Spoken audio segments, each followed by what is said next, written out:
কারো হাত ভেঙে গেছে, কারো মাথা ফেটে গেছে, ক্যামেরা, ফোন সব ওই জিকে গৌসের ছাত্রদল যুব দলের সন্ত্রাসী বাহিনী সব নিয়ে গেছে। এবং আমাদের একজন ভাইয়ের চোখে রড দিয়ে যখন গুঁতা মারছে, তার চোখ বের হয়ে আসার মতো অবস্থা।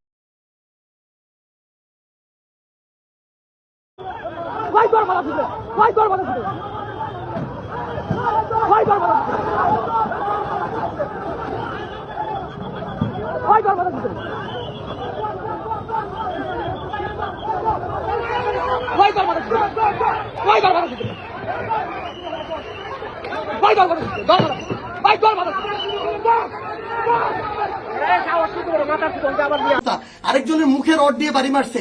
এই ভাইদেরকে এবং উনি আমার জেলা সেক্রেটারি এনসিপির, উনি একজন ভাইকে বাঁচাইতে গিয়ে রড দিয়ে উনার এই কনুই ভেঙে শেষ করে দেওয়া হয়েছে। আপনারা একটু কাছে নিয়ে আসেন, আপনারা যদি দেখেন যে এখানে উনার হাতটার কি অবস্থা হয়েছে, এই জায়গায় মানে এটা ধরার মতো কোনো অবস্থা নাই। এখানে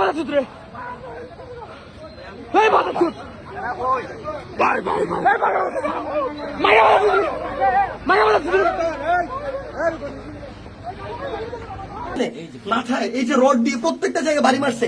আমরা যখন আমাদের এই আহত 7-8 জন ভাইকে নিয়ে সদর হাসপাতালের দিকে যাইতেছিলাম তাদের চিকিৎসার জন্য, তখন সদর হাসপাতালের সামনে ওই 24শে জুলাইয়ের সময় যেমন খুনি বাহিনী যেভাবে আক্রমণ করছিল হাসপাতালের গেটে, ঢাকা মেডিকেলের গেটে, ওইভাবে আমাদেরকে খুনি বাহিনী এইখানে ছাত্রদল যুব দলের সন্ত্রাসী ক্যাডাররা, জিকে গাউসের ক্যাডাররা, তারা আমাদেরকে আক্রমণ করে হাসপাতালে পর্যন্ত ঢুকতে দেয় নাই। এখন আমি যখন আমার ভাইদের নিয়ে যাচ্ছিলাম, তারা আমার হাতে পর্যন্ত রড দিয়ে বাড়ি মারছে, ইট মারা শুরু করে, এরপরে রড থেকে শুরু করে যত ধরনের তাদের লাঠি, সোটা, এগুলো তারা মারা শুরু করে।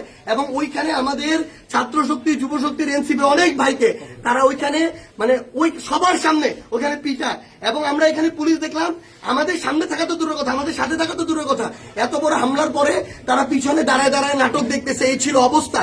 এই যদি হয় বাংলাদেশের অবস্থা, তাহলে তারেক রহমানকে জবাব দিতে হবে। এটা কি তারেক রহমানের সন্ত্রাসী বাহিনী, যেই বাহিনী মানুষের উপরে এইভাবে শুধুমাত্র ডিমোট করার কারণে, সমালোচনা করার কারণে এভাবে আক্রমণ করতেছে? সালাউদ্দিন আহমেদকে জবাব দিতে হবে। তারা কি এই জিকে গাউসদেরকে এই সন্ত্রাসী কার্যক্রমে টিকাদারি দিয়ে রাখছে কিনা, এর বিচার না হওয়া পর্যন্ত আমরা হবিগঞ্জে আছি।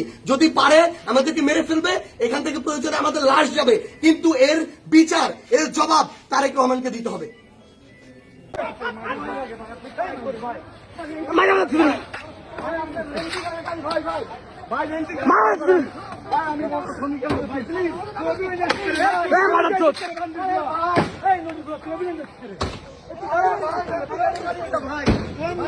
মাদার চোদ, তুই গোস মেরে গেলি তো, মাদার চোদ, তুই গোস মেরে গেলি তো, মাদার চোদ।